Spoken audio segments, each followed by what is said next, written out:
Assalamualaikum warahmatullahi wabarakatuh. Alhamdulillah, kita ucapkan kehadiran Allah Subhanahu wa taala. Di pagi hari ini kita masih diberikan karunia kesehatan sehingga dapat melaksanakan aktivitas kita sebagaimana biasanya. Selawat beriring salam kita ucapkan kepada junjungan kita Baginda Sayyidina Muhammad sallallahu alaihi wasallam. Anak-anak Bapak sekalian, hari terus berganti menjadi minggu, minggu terus berganti menjadi bulan, bulan terus berganti menjadi tahun. Sekarang ini kita masuk di tahun 2021, yang mana pembelajaran ini sudah kita masuk di semester genap. Untuk anak-anak Bapak yang berada di kelas 8 bidang studi prakarya, kita nantinya akan membahas di awal-awal pembelajaran yang berhubungan dengan kerajinan bahan limbah keras.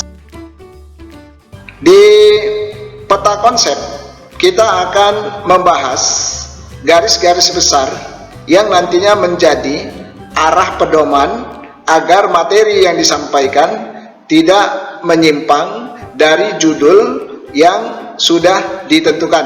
Jadi fungsi dari peta konsep ini adalah untuk memberikan gambaran secara nyata agar pembelajaran pada pagi hari ini lebih terarah dan dapat dimaksimalkan baik dari segi waktu maupun dari segi yang lain.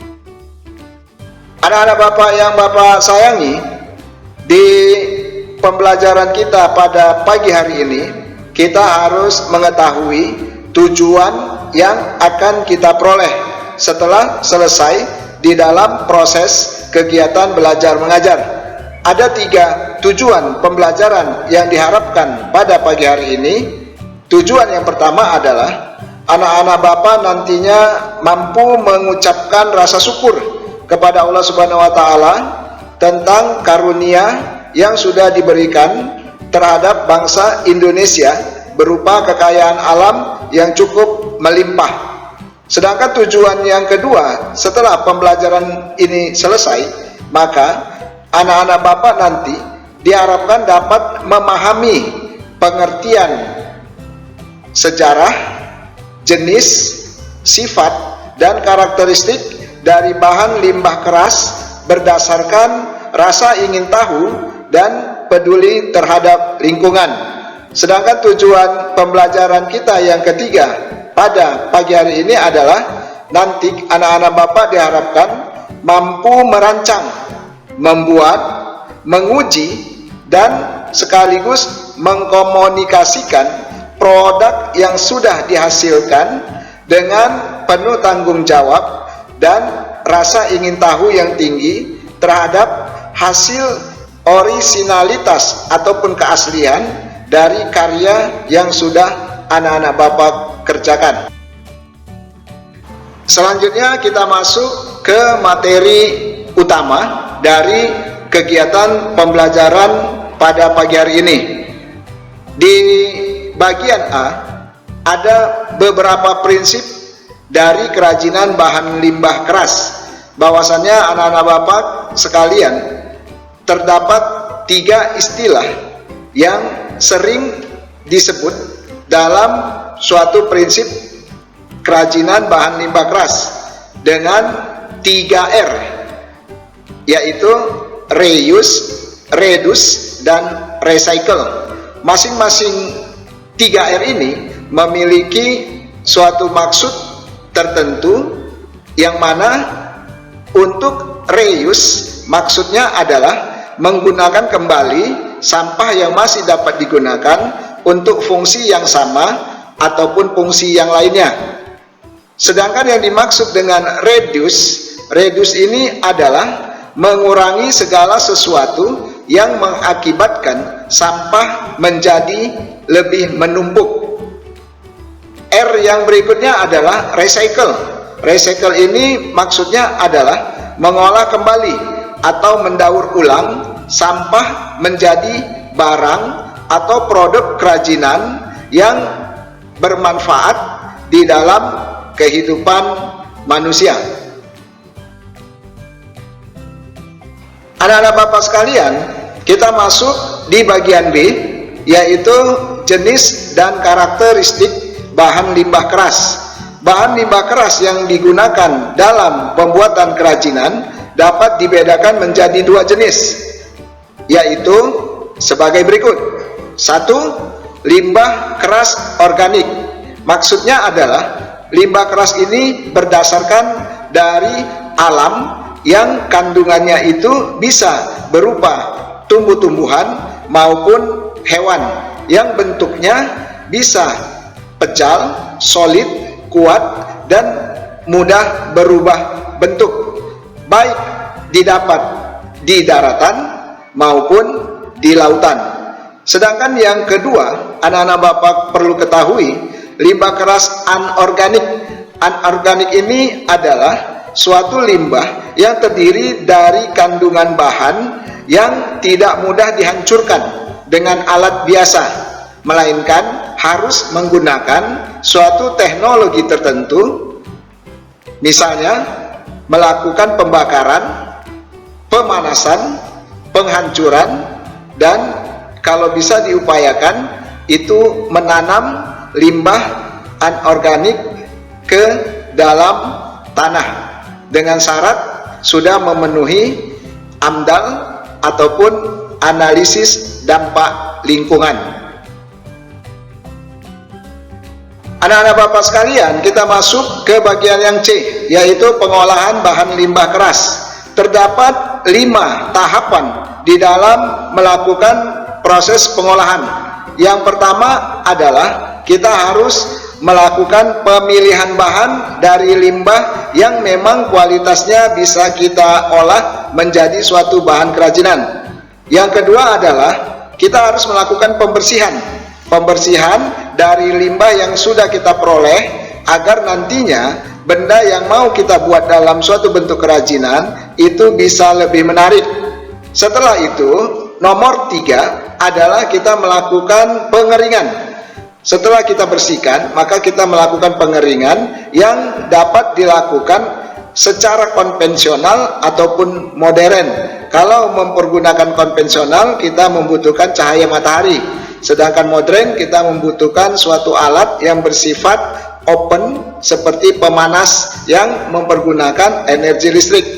Yang keempat adalah kita harus melakukan penghalusan dari bahan yang sudah kita olah dalam membuat suatu kerajinan. Sedangkan yang kelima adalah kita melakukan finishing atau kerja akhir, yaitu memberikan pewarnaan agar nanti benda yang sudah kita haluskan dapat lebih menarik dengan warna-warna kombinasi yang nantinya bisa membuat nilai dari kerajinan yang sudah kita olah menjadi lebih baik.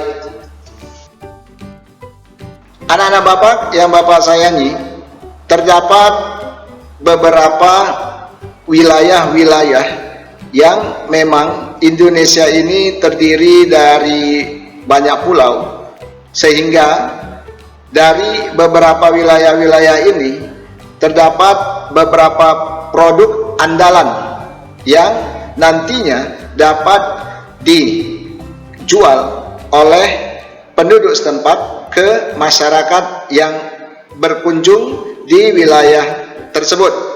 Pertama adalah di daerah pesisir pantai. Contoh yang dapat dihasilkan pada daerah pesisir pantai yaitu adalah berupa kerajinan cangkang kerang, tempurung kelapa, sisi ikan, dan tulang ikan. Yang kedua adalah di daerah pegunungan. Di daerah pegunungan ini pastinya sangat berbeda sekali. Anak-anak Bapak bisa melihat bahwasannya di daerah pegunungan ada limbah kayu pinus, limbah kayu abasia, dan limbah kayu yang lainnya yang nantinya dapat diolah menjadi suatu bentuk kerajinan. Dan yang ketiga adalah di daerah pertanian. Di daerah pertanian ini anak-anak Bapak bisa melihat bahwasannya produk andalan yang akan dijual di pasaran dalam hal kerajinan yaitu berupa tulang-tulang hewan ternak seperti tulang sapi, tulang kerbau, kambing, ayam, serta tulang ikan. Jadi di daerah pertanian itu terdapat suatu bentuk contoh-contoh yang merupakan penggabungan antara hewan-hewan maupun tumbuh-tumbuhan. Kemudian yang terakhir, yang keempat, anak-anak Bapak bisa melihat di daerah perkotaan. Di daerah perkotaan ini, masyarakat dapat membuat suatu bentuk kerajinan berupa pecahan kaca, pecahan keramik, potongan logam, maupun aneka plastik dari perabot-perabot rumah tangga. Dan pada umumnya untuk daerah perkotaan, barang yang dihasilkan berupa kerajinan itu adalah bersifat anorganik. Di monitor, anak-anak Bapak bisa melihat ada gambar alat-alat yang digunakan dalam bahan limbah keras.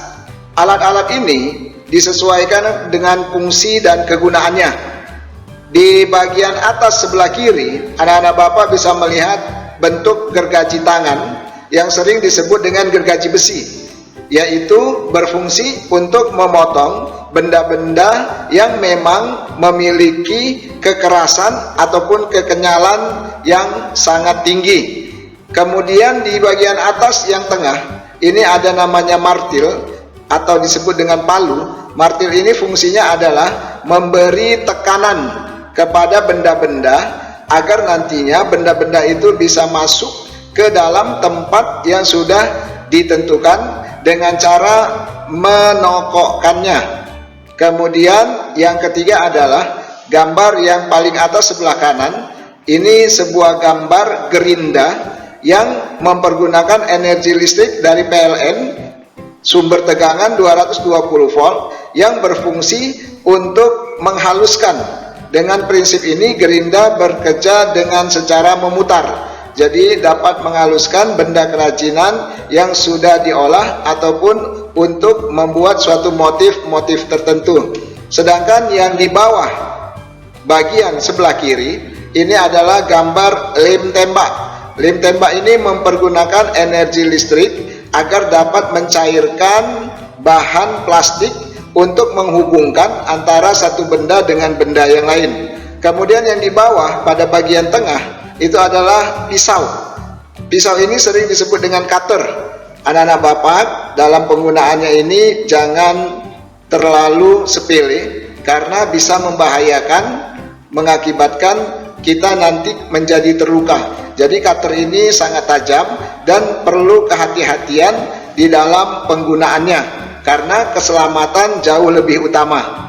Kemudian gambar yang bawah paling kanan adalah kertas pasir atau sering disebut dengan amplas yang berfungsi untuk menghaluskan benda kerajinan pada akhir dari suatu pekerjaan. Jadi fungsi dari kertas pasir ini adalah untuk menghaluskan permukaan benda yang sudah dibuat menjadi suatu kerajinan. Setelah anak-anak Bapak melihat alat-alat apa saja yang dipergunakan dalam kerajinan bahan limbah keras, maka di tampilan monitor pada saat ini anak-anak Bapak bisa melihat hasil kerjaan yang sudah bisa dipasarkan, yaitu berupa batok kelapa yang memang menjadi ciri khas dari daerah pesisir sebagai tempat untuk penyimpanan masakan berupa sayur ataupun sebagai wadah untuk cuci tangan. Kemudian untuk yang gambar berikutnya, di sini ada tampilan dari kemasan produk minuman yang bisa diolah menjadi suatu tempat penyimpanan, dimodif, ditambah, dan hasilnya akan menjadi lebih menarik. Di gambar yang berikutnya ini ada gambar tas. Tas ini merupakan suatu tampilan dari daerah pertanian yang mana ini bisa diolah dari bahan-bahan tumbuhan dan hewan yang kalau kita lihat ini sudah cukup untuk bisa dipasarkan ke masyarakat ataupun ke peminat yang memang menginginkan dan membutuhkannya. Masuklah kita di akhir pembelajaran pada pagi hari ini. Setelah kita membahas materi mengenai bahan limbah keras, maka dapatlah dibuat suatu rangkuman dari akhir pembelajaran kita. Yang pertama adalah kita harus patut mensyukuri karunia Tuhan atas keberagaman kerajinan bahan limbah keras yang ada di Indonesia. Yang kedua adalah kerajinan dari bahan limbah keras terdiri dari atas limbah organik dan anorganik yang bersifat kering, pejal, ataupun keras. Yang ketiga adalah kerajinan bahan limbah keras terdiri dari limbah cangkang kerang, sisi ikan, tulang ikan, tempurung kelapa, limbah organik, limbah plastik, pecahan kaca, keramik, dan masih banyak yang lainnya. Yang keempat adalah prinsip pengolahan limbah terdiri dari reduce, reuse, dan recycle. Yang kelima adalah kemasan merupakan sentuhan akhir dari sebuah proses pembuatan produk kerajinan. Demikianlah pembelajaran kita pada pagi hari ini. Bapak berharap apa yang Bapak sampaikan bermanfaat untuk diri Bapak sendiri dan juga dapat bermanfaat untuk anak-anak Bapak sekalian. Bapak rasa materi kita ini masih ada tambahan-tambahan nantinya berupa tugas-tugas, dan Bapak berharap anak-anak Bapak jangan pernah merasa bosan untuk terus belajar, dan belajar. Demikianlah pembelajaran kita pada pagi hari ini. Bapak sudahi dengan mengucapkan wabillahi taufiq wal hidayah. Assalamualaikum warahmatullahi wabarakatuh.